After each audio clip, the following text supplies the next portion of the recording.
If you're a phone setter or someone that's thinking of getting into sales, then this video is going to change your life, because in this video I would be meeting with one of my students where I would be having a live role play with him and giving him feedback that you guys could replicate for yourself. Keep in mind, guys, that this is the same feedback that I typically charge multiple four figures for, and today I'm giving it all away for free with just one intention, which is you taking this over and shifting to scriptless selling, because using a script is outdated. So please make the most out of this video and make a lot more money. Hey, this is David with the Fitness 123. Does that ring a bell? Yeah, it does. It does. Fitness 123, yeah. Yeah, I saw you just operating for one of our programs. I mean, I really just want to give you a call, see what got you interested here, man. Yeah. I mean, I'm just looking to lose some weight, and I came across your website. It had Mm-hmm. a bunch of interviews and Mm, testimonials and things that kind of caught my attention. mm, So yeah, I haven't looked yeah. too much into you guys, but yeah, just looking to lose some weight. Cool. So, can you tell me a little bit more about that, about losing some weight? Ah, for sure. So I'm 160. Okay. Ideally, I want to be at 110. Mm, And so I want to lose about 50 kg, which is about 100 pounds. So I'm definitely overweight. And okay. I'm looking at my options, including you guys, to see which one of you would be the best to perhaps look into more and see how you guys could help me. Okay. Okay. Got it. So, I mean, just have some context, man. Like, how did you get to 150K? What do you mean by 150 kg? 150? Yeah, man. I mean, since uh I think life got in the way. I had my divorce back in 2022. And I Mm, think since then, I've not really been able to, I guess, focus on my fitness and things, and it's been mm. almost going down from that point on. So Sorry, but it's been a couple of years, yeah. Yeah, it's okay. I guess, I mean, help me understand, like, how did the divorce affect your fitness? How exactly that happened? Mm.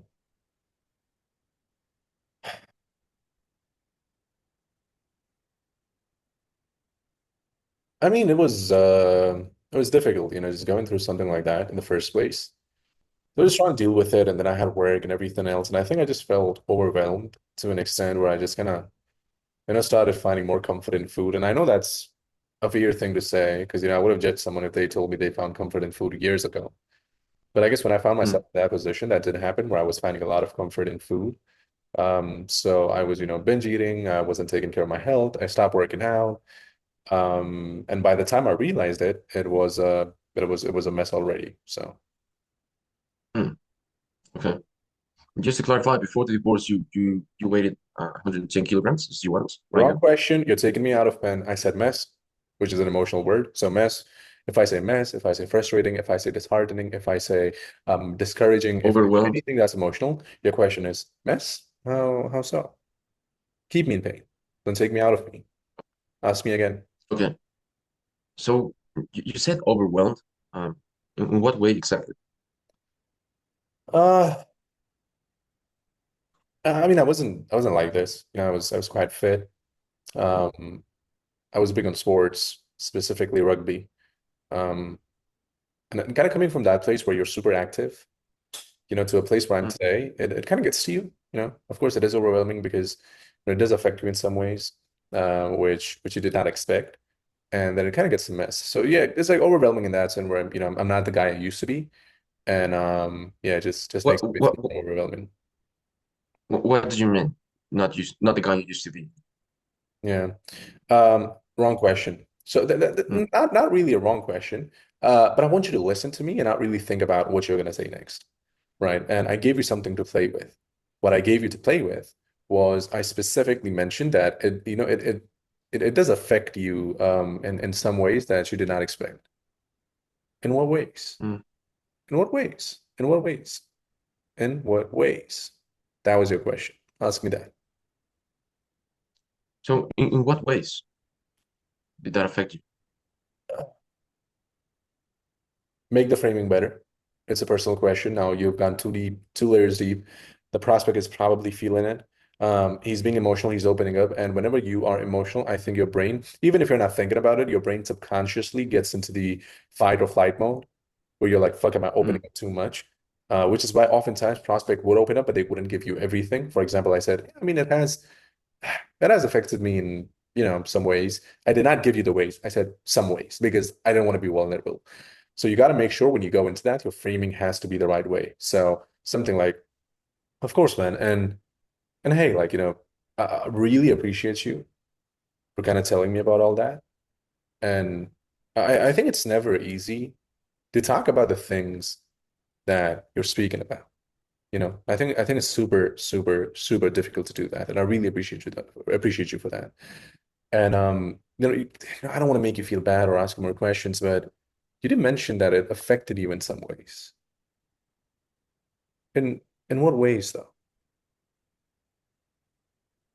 Right? So a mm, better framing where I feel more inclined towards opening up to you because I don't feel misunderstood or judged, but rather I feel heard because I said, "Oh, I appreciate you, and I know it's not mm, easy, so I feel heard and understood."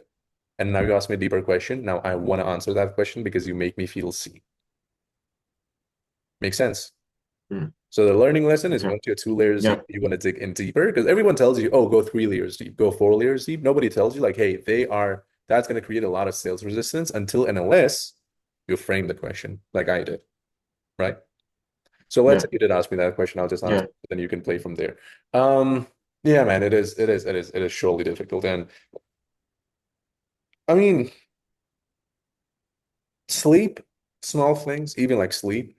Um, Sometimes I can't breathe while sleeping for like a few seconds, and then I just kind of messes up my sleep, and then I'm tired the next day at work. And even walking, I used to walk a lot, like 10K, 16K steps a day. And Mm, nowadays I can barely do like 2,000. And by the time I'm done, I'm like done for the day. Like I just want to go back home.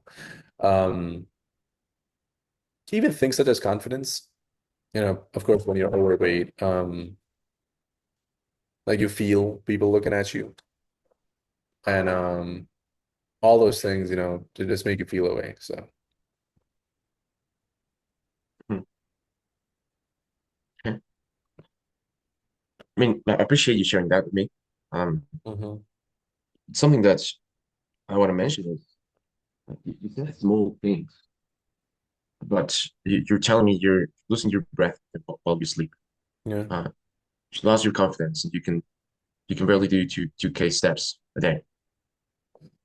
Um, I mean, why did you use the word small for all these things? I mean, they don't sound small to me. Amazing. Amazing question. Amazing question. Loved it. Loved it. As a matter of fact, even I did not catch up on that. You did, which is freaking cool. Um, Better framing though. So what you did was amazing. I'll give you the question. Do you do you think like so first of all, when you're framing, you got to make them sound big. For example, you said them so nonchalantly, which is you're unable to sleep and you're walking like barely 2K step. You said it so nonchalantly, you got to be more expressive so they can feel it. For example, if I say, yeah, I mean, I was in an accident, almost died, but that's life. You wouldn't feel it. But if I'm like, bro, I was in this car, I was about to fucking die, bro. I almost saw the angel, and I was like about to fucking die, and I was shaking, man. It was so fucking mess. But thank God, I'm alive and I'm here, so I think that counts as something. You felt something just by me saying it because I was more expressive and I made Yeah, it sound big. The same thing, right? So when you're speaking with a lead and they use something like small, but the situation is not small, be more expressive. Which is like you, you said you cannot breathe.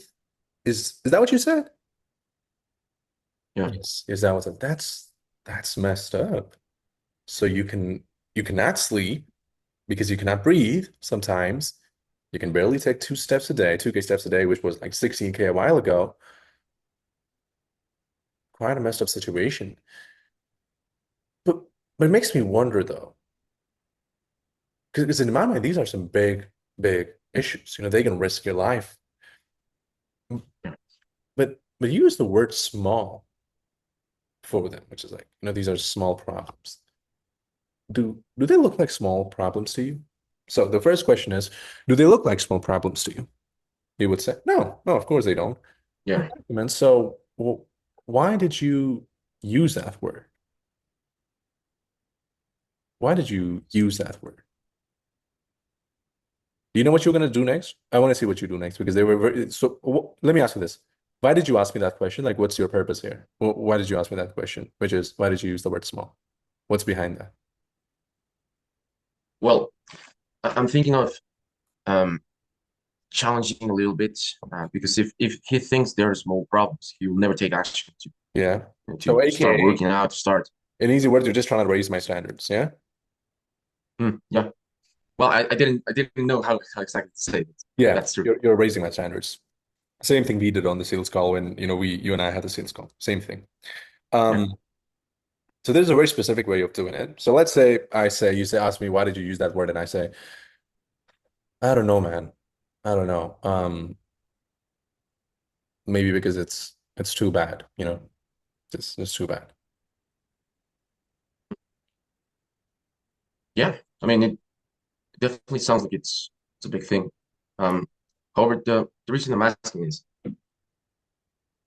did, I mean, did you believe? Um, Let me see how to. I don't know how to frame the next Yeah. question though. Yeah, you're there. You're there. I feel it. So this is what you do. Of course, man. And would you agree, even at the slightest, that what we say impact how we think, and what we think impact how we act, and how we act impacts the life we live and how fulfilling it is? Would you agree to that, even at the slightest? Of course, yes, I would agree to that. Exactly, man. Because hey, you using the word small and you and me both are strangers, which means I can be more upfront with you and I can be more honest with you that people around you perhaps wouldn't be because I want you to grow. And you use this word small for your problems, even though they're big on a call with me. But would you agree that perhaps in your life on a day-to-day basis, you've been using the small word in your mind just because you don't want to face how big the problem is? And that is why you're in this position? They say, yeah, I mean, I think so. Oh, you think so, or do you know? Because if you think so, we cannot change it, right? But if you do know and you believe in it, you and I can change it together on this call. So when you walk out of it, you're a better man. So do you think or do you know? I know, I know. I've been doing that to myself. Exactly, man. And there's always two sides to a coin. It's head and tails. Um, so considering we've been doing this to ourselves, which is making the problem sound smaller than it is, where do you think that has led you in the situation I am? Exactly, man. And perhaps have you ever heard the saying, which is kill the monster when it's small? Have you ever heard of that? Oh, yes, I have.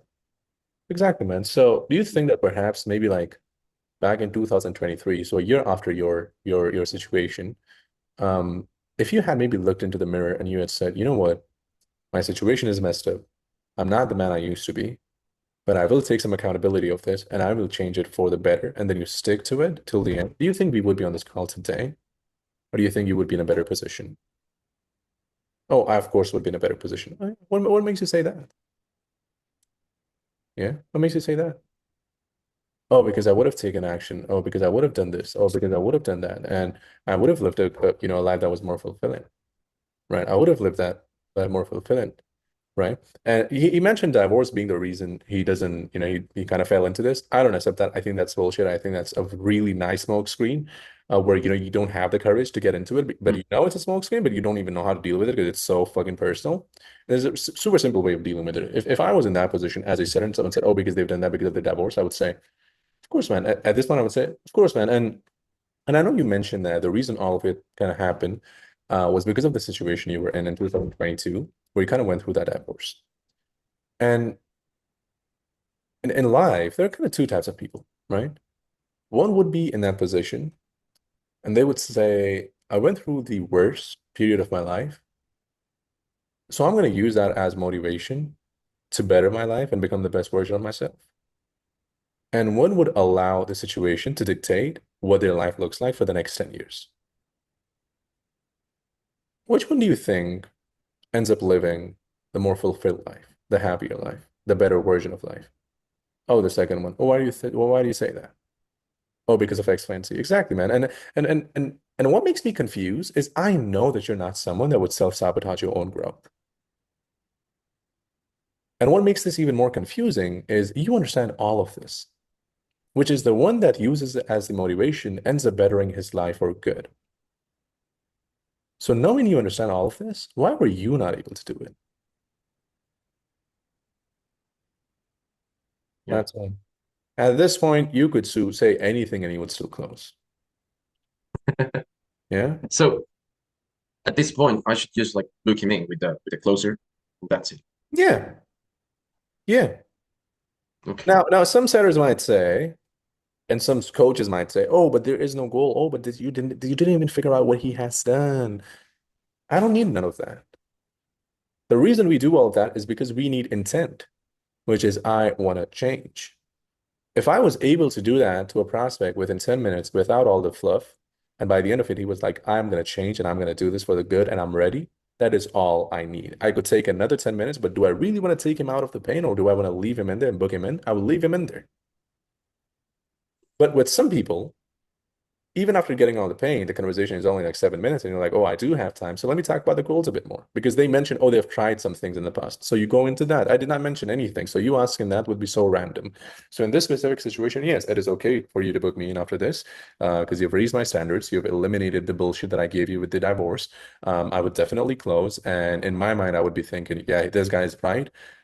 He doesn't want to sell me. He wants to better my life. And he is honest with me and upfront with me, which I have not been to myself. And I think I need these people. Yeah.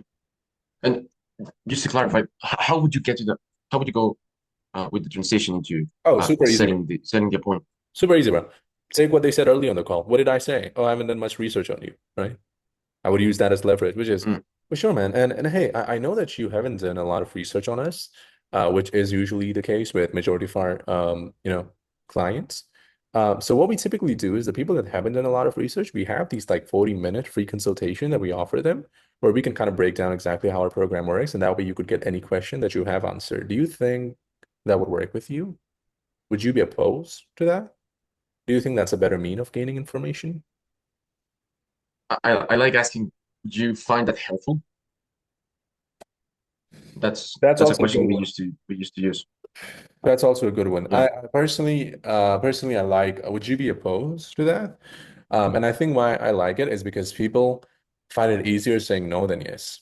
Would you be opposed? Yes, I am. I don't want to. No, they would say, no, no, that works. Thank you. Boom, right? So, and how you would transition Yeah. is you would just use whatever they said as leverage to make that transition. Yeah. Okay. I mean, that sounds easy. That Yeah, the transition it doesn't sound too complicated. yeah, and the good thing is, bro, I think the more of these role plays we have, the better understanding you're going to have of how setting works. Because I think you've spent so much time in the space where, you're going to have so many bad habits that we need to work on. But I think this call probably gave you a better idea of what is it that I look for specifically and what is it that you're missing out upon. Um, what I would suggest, and when it comes to raising standards and eliminating bullshit, it always stays the same. The same reframes you can use with every single prospect. So just copy it, learn it, which is, hey, would you agree that even on the slightest, what we say impact how we think, what we think impact how we act, and how we act impact the life we live. Oh, I agree. Bada bada boom. And then you just do whatever I did. And on top of that, the other thing is just looking for the small things, which is do not take them out of pain. I'm giving you so much to work with. Why would you take me out of pain? Just make me stay in it. Yeah.